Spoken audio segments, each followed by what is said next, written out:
Hi, welcome back to Lucas' Narration channel. I do hope you're well. Today we're checking out two interesting stories from the Relationship Advice subreddit. And if you love a Reddit story, why not consider hitting the like, subscribe, maybe that notification bell too, as it really helps out. Now let's crack on with today's story. So, our first story today comes from a Reddit user who goes by the name RA10019.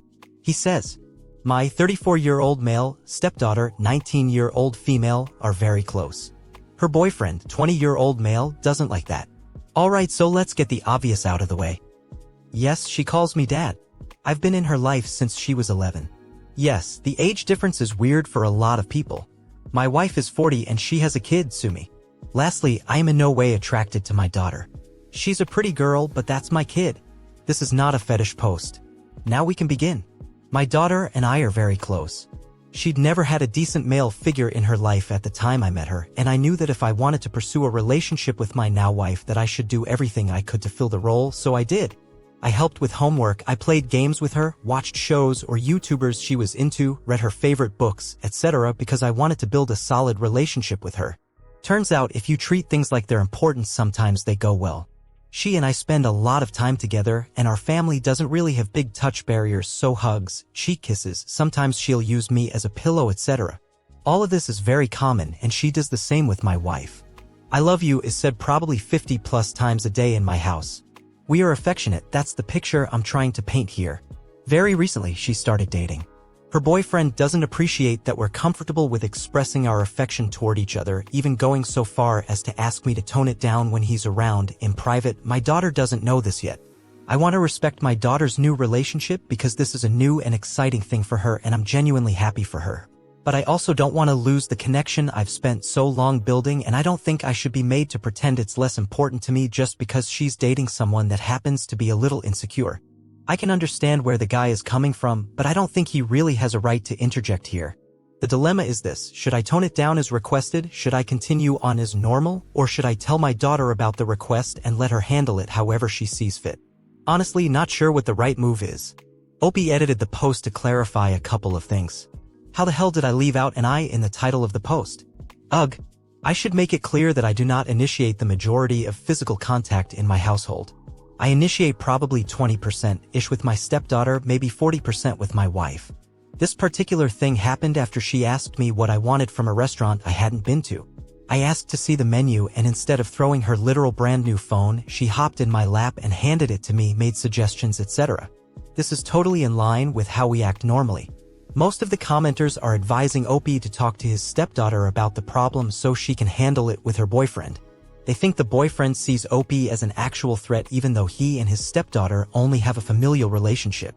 After reading all the comments, Opie later came in to edit the post to say, "A lot of people are getting stuck on the lap thing, so let me be perfectly clear here. I don't ever initiate this, it is always on her. If she's comfortable with it, I'm comfortable with her. Because of this, the second she stops being comfortable, it'll never happen again. I am also aware this is outside what many people would consider to be the norm. If you fall into this category, I already hear you and I do not care.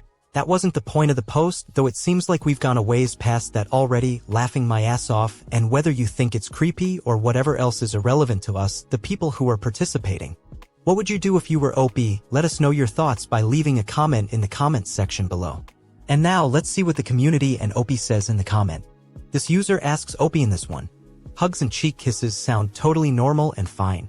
Seems weird that someone would not be okay with that, to the extent that he's telling his girlfriend's dad how to behave in his own home. What did he specifically say?" Opie mentions what the boyfriend said to him and agrees that it might stem from jealousy. He says, "I don't remember the exact words, but it was basically, hey, I get that you guys are close, but can you not be so close so often? I don't know if he's jealous or something. I legitimately have no idea what the underlying issue is." Opie later provided us additional details by replying one commenter's comment. Opie clarifies what he means by physical affection with his stepdaughter. He says, "It's nothing that would be considered weird, at least I don't think so.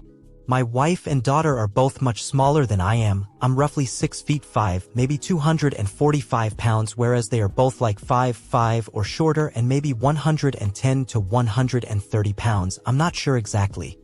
And they both kind of treat me like a giant, lol. They use me as a pillow when we're watching TV. It's not uncommon for either of them to sit on my lap and have a short chat with me. Sometimes they'll jump on my back when we're messing around and play fighting, etc. Basically, I'm a human climbing wall to them. This particular thing happened after she asked me what I wanted from a restaurant I hadn't been to. I asked to see the menu, and instead of throwing her literal brand new phone, she hopped in my lap and handed it to me, made suggestions, etc. This is totally in line with how we act normally. When commenters ask what OP looks like, he says, I would say that most people would probably rate me an 8 or 9 on a scale of 1 to 10. I am admittedly kind of a trophy husband. My wife made roughly 8 times my income when I met her, and I have since quit to pursue my passion, blacksmithing. I met her just after she broke it off with her abusive ex, and she was just looking for a fling. That fling turned into being friends with benefits and eventually into a relationship when I decided I was ready to be what she and her daughter both needed, and she was on board with the idea. Don't get me wrong, we're very much in love, but I took it upon myself to become a good cook. I do most of the cleaning, etc. because she is often exhausted from long days at work, travel, etc. Opie hopes that it's a teachable moment for the boyfriend and hope he grows out of it. This is along my lines of thinking. I was an idiot at that age too. I'm hoping it was just terrible judgment and is a teachable interaction. Opie comes in to update the post and says, I had quite a few people ask for an update on the last post despite it getting slightly derailed, lol, so here it is. I spoke with my daughter the next evening after she came home from work. Her boyfriend was at the house at the time. He was over for dinner and had picked her up. I pulled her aside for a couple of minutes and let her know what happened. She was surprised because she's already had this talk with her boyfriend. She said she'd handle it and left. A little while later, I called them in for dinner. After she finished eating, she confronted him. I'm paraphrasing because she told a story, but this is basically what she said. So my dad told me what you said, and I wanted to wait until after dinner to bring it up. I didn't have a good childhood. My biological father treated my mom horribly, and after she left him, he never contacted me again. Her next big relationship was worse. It seemed fine on the outside, but there was a lot of emotional abuse and controlling behavior. I was caught up in it too. Then this guy came along. I was obviously skeptical at first. He looked like trouble to me. He was making my mom happy, but I was an icy bitch to him because bad men were all I'd ever known. He asked me questions for over a year trying to get to know me, and I shut him out. One day when I was reading, he asked what book it was. I didn't even answer him. I just lifted it up so he could see the cover. It was Island of Shipwrecks in the Unwanted series. He said, that looks pretty cool, what's it about? And for the millionth time I didn't answer. Maybe 2 weeks later he asked me if I was finished with the book. I said yeah, why? And he said, well, I read the other 5, I thought you might let me borrow it so I can catch up and we can talk about it. I thought he was lying through his teeth, so I asked him questions about plot points and characters. Not a single wrong answer. I went in my room and got the book for him. It's kind of a dumb story, but you have to understand something. My dad is the first man who was ever nice to me, and I gave him plenty of reasons not to be. He was patient and thoughtful and never pushed me out of my comfort zone, and I will always be grateful for that. Bottom line is that I love my dad, and the only people who have a say in our relationship is us. If you feel threatened because we're close, that's not going away. Ever. I like you. I have fun with you. But if you think I'll change my relationship with my dad for you, then you've made a mistake. If you're too insecure to handle the fact that I'm close to my dad, this isn't going to work out. If you can handle it, I would love to have you around. Otherwise, he kind of interrupted her here and said, it's not just because you're close. I get that he's been good to you and your mom, and that's great, but have you seen the guy? Referring to Opie describing himself as 8 or 9 out of 10 on the attractiveness scale. Yes? What about it? It just makes it really weird for me. I don't know how to explain it other than that. You're way closer to your dad than anyone I've ever met, and it's a little creepy when you take into account he looks like he could be a what are you doing stepdaughter guy. Look, there's apparently 2 people at this table. For context, it was the 2 of them, my wife and myself at the table, who think my dad is attractive, and it's really weird that you're one of them. Choosing time is over. The door is that way. Do not call or text me anymore. So that's pretty much how it went down. After he left, she cried for a few hours in her room. When she finally came out, it was around midnight or so, and she sat next to me on the couch. I asked her if she was worried this would be a constant problem, and if she wasn't comfortable with how things are. I can understand and respect that. She hugged me very tightly and just replied, don't be dumb. So I guess everything is alright. I also thought it was kind of funny, disrespectful but funny, that she had this big story planned out. I got some rom-com vibes from it personally, but it was her first boyfriend, so she has no experience having big talks. And the guy just completely disregarded it. Obviously, empathy and understanding are not his strong points. I feel bad for my daughter because it was her first relationship, but I definitely think she dodged a bullet.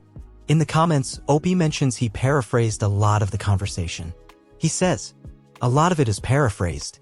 There was a little more back and forth because he interrupted a few times, but she kept telling him to let her finish talking." The line she ended on is a direct quote, though. Opie is very proud of how his stepdaughter handled the situation. He says, "I am very proud.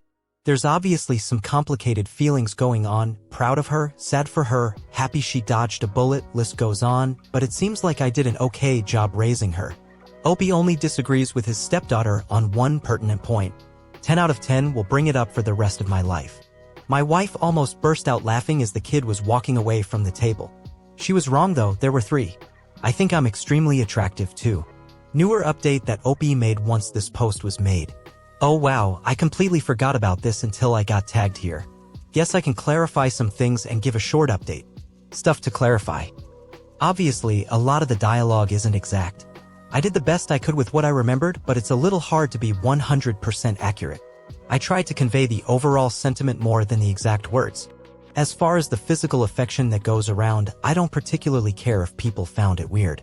I am comfortable with my family acting how they're most comfortable, that's all there really is to it. I'm also not sure why it's weird that I'm tall, attractive, or have a physical passion.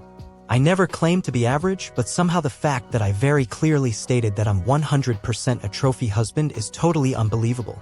I'm not incredibly smart and not particularly funny, so all I have going for me is that I'm hot. Sue me. As the online community is curious about what happened next, Opie provided additional details in a new post. He says, "My stepdaughter and her boyfriend have since gotten back together, and the physical nature of her showing affection has slowed considerably. She no longer sits in my lap, but she will still lean on me occasionally when we're watching shows, etc. I suppose she has determined new boundaries, which I am more than happy to accept, particularly because I am never on the initiating side anyhow. I only ever wanted her to be comfortable with me, and however she chooses to express that is fine by me. Her boyfriend is a nice enough guy, and I kind of hope he sticks around. He seems to treat her with respect and kindness, which is all I can really ask for. So many people are skeptical of me in general, but I suppose I get it. It's not often that people make legitimate efforts to improve themselves, the way they treat people, or how they are viewed by others, so when people like that present themselves, I can understand being cynical or even mean. Plus, it's Reddit, it could just all be made up. In the end, I don't care if you believe or not, it's irrelevant to me. Despite the sarcasm in the title, it's pretty accurate. I am a 6 feet 5 inches blacksmith, though I don't claim to be great at it, who happens to be a kick-ass dad, an amazing partner, and my family uses me as a pillow. I'm not perfect, but I definitely give it my best effort. What's your take on this situation? We'd love to hear your thoughts, drop them in the comments section. And now let's move on to the second Reddit story posted by a Reddit user who goes by the name Why the Hell. The story titled, "My best guy friend just told me he's in love with me 2 days before my wedding. I've been with my fiancé for 3 years, engaged for a little over a year. My best friend and I have known each other since freshman year of college. We are all in our early 30s. This morning, I woke up to a long-ass text from my guy best friend that he had sent around 6 a.m. Basically, it was him pouring his heart out. He said he's been in love with me for years, but always hoped I'd end up breaking up with my fiancé and finally noticing him. He asked me to call off the wedding and run away with him. It said I needed to tell you before it was too late. I just feel gross. And sad. I have no feelings for him beyond platonic love. I've drafted a response and deleted it over and over. I haven't even told my fiancé. I don't want him to have to worry about me so soon to our wedding. I know I need to, but I don't know what to do or how to phrase it. What's worse is that he's become my fiancé's friend too. I'm also pretty pissed that my friend chose such an unfortunate time to cause me such distress. There were so many times over the years he could have just bucked up and told me how he felt. But waiting until right before I'm married? Like I would just cancel my wedding and leave my fiancé because of a goddamn text? I want to tell him to not come to the wedding. I can't trust that he wouldn't try to pull something. I don't even know if I want to talk to him again, but the thought of losing my best friend is heartbreaking. Hell, the thought of not having him at my wedding is really painful. He's put me in an uncomfortable, impossible situation. I wish it wasn't on me to deal with his feelings for him. I wish he had either stopped being friends with me when he realized us ending up together would never happen or had told me a while ago. I don't want to kick him while he's down, but I need to make it clear that I have no feelings, the wedding is still on, and I don't want him to attend. We have been friends for over a decade. I've been crying over this all day. I feel almost disgusted knowing that this whole time he had ulterior motives. How do I even go about dealing with this? I'm supposed to get married in under 48 hours. Edit. I'll be showing the text to my fiancé after he gets home from his brother's. I won't send anything until he's here with me. That's a seriously messed up situation. Your best friend dropping a bombshell like that just 2 days before your wedding? It's tough when someone you've considered a friend for over a decade turns out to have been holding onto feelings and drops it on you at the worst possible time. To avoid your husband's suspicions and misunderstanding, tell him about your best friend's messages and discuss with him about how to deal with this. What's your take on this situation? We'd love to hear your thoughts. Drop them in the comments section. And now let's check what the online community says in the comment. We're starting in the comments with one Reddit user says, LOL, women never want to hear this shit. It's always you women who keeps insisting on friendship between man and woman works. I have a best male friend and there have never been anything between us, blah blah blah, and almost every month there is a couple of Reddit posts about spouse, girlfriend or boyfriend cheating with best friend, and now in your case, a best male friend who has waited for a damn decade, and women like you will always insist on this stupid topic. It's not impossible, no, but 9 out of 10 times it never works out, and when it does work out, it's mostly when people in committed relationships take responsibility to have their opposite sex friend at an arm's distance exactly for this reason. We are human. We are emotional. It's biological. And it happens every day. Now, tell your soon-to-be husband and cut contact with your best friend. This user adds, you aren't wrong, too many people live in fantasy land. You need boundaries in opposite gender friendships. Most guys have fewer dating options than women, so they'll get attached too easily if you give them too much attention. While some people criticize OP for making her best friend confused about her feelings for him, others believe that the guy friend is selfish. This user opposes. I think it's ridiculous to cut off half the Earth's population as potential friends because you have different genitals. This is why you don't have best guy friends if they aren't gay. I said what I said. Another user adds, Jesus effing Christ. What an a-hole. He's a selfish jerk for laying this on you right before your wedding. And you need to tell him that. The text you send back to him needs to be short and sweet, and you need to cancel his invite to the wedding. And of course you're going to have to let people know that if he shows up, that he is to be escorted out immediately. Next commenter advises, show your fiancé the text and let him feel his own feelings too. Just send "you are my friend" and nothing more. I need to process my thoughts, so don't come to the wedding and don't contact me. I will contact you when I am ready. Then mute him if you can. If he tries to message again, block him.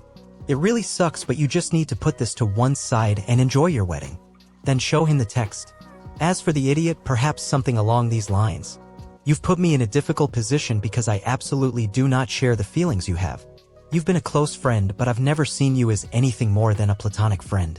I've shown your text to fiancé and we both agree that it would be best for you to not attend the wedding. I will not be canceling the wedding and I will not be running away with you. Please do not contact me in any way until after we return from our honeymoon. This user agrees. Because there are a few comments suggesting being a good friend to this person, I want to say, that guy is not your friend. A friend would not do this to you. Get him out of your life. 10 days later, after reading all the comments of Reddit users, OP did come back and give us an update. My husband, I love being able to say that now, and I got back from our honeymoon yesterday. I turned on my phone and opened the Reddit app and it was still signed into this account, so I had an oh yeah moment and figured I'd post an update. So a lot of people here really helped validate the icky mess of feelings I was having. Thank you for that. Posting here really helped put my thoughts into words. So that night my fiancé got home from his brother's. I let him sit down and then I showed him the text. He read it and I watched his eyes get bigger and expression angrier. Of course, I started apologizing like an idiot and he told me I didn't owe him an apology for anything. We talked and he told me he figured the guy had a crush but kept it respectful. And really he had. We were close, but beyond a side hug during greetings and goodbyes, there was no physicality. I even let him read out past messages just to see that there was no emotional affair or me leading him on. I never even vented about my fiancé when we would have arguments because I knew better than to do that. I talked to my mom, LOL. So my fiancé asked me what I wanted to do. And I said that while it did sadden me, I didn't want him at our wedding. I was afraid that he would try some nonsense. We typed up a very brief message. It said, "Friend, I'm sorry that you mistook my friendship for something more. The wedding is going to happen and it'd be best if you didn't attend." To be clear, I let fiancé read this message and he stands by my decision to uninvite you. We wanted to make it clear that it was me who wanted him to not come, not just my fiancé. Knowing him, he probably claimed that fiancé forced me to uninvite him. He read the message and left it on read for a while. I honestly started getting pretty anxious over it and my fiancé asked if I wanted to block him. Part of me wanted to and part of me wanted to hear him out. And when he finally responded, the text was so long that I had to click on it to read it. It was horrible. He called me a liar for leading him on for over a decade, that he hoped my fiancé left me and that we were infertile. It was just horrible thing after horrible thing and I started crying. Fiancé took my phone into the other room while I sobbed. I think he called him, but I'm not sure. What I do know is after about an hour he came back in, handed me my phone back and told me that friend was now blocked on everything, would not be attending, and the best man and my maid of honor knew of the situation and would handle it for me. It was like a weight lifted off of my shoulders, honestly. After reading that message, I really wasn't so sad that friend wouldn't be attending anymore. And our wedding effing rocked. We had the time of our lives, surrounded by people who loved us and we loved them. It still feels like a dream, to be honest. And if that friend tried to show up, I never heard anything of it. I guess that's the update. It's not nearly as dramatic and crazy as what people hoped for, I feel like, but I'm happy. Alright folks, what are your thoughts on this one? Drop your opinions down in the comments below. Before you go, don't forget to check out some of our other videos popping up on the screen. I'm sure you'll find something you'll enjoy. If you haven't subscribed yet, now's the perfect time to join our community. Click that subscribe button, ring the notification bell, and become a part of the notification squad. Thanks again for being here. And see you in the next one.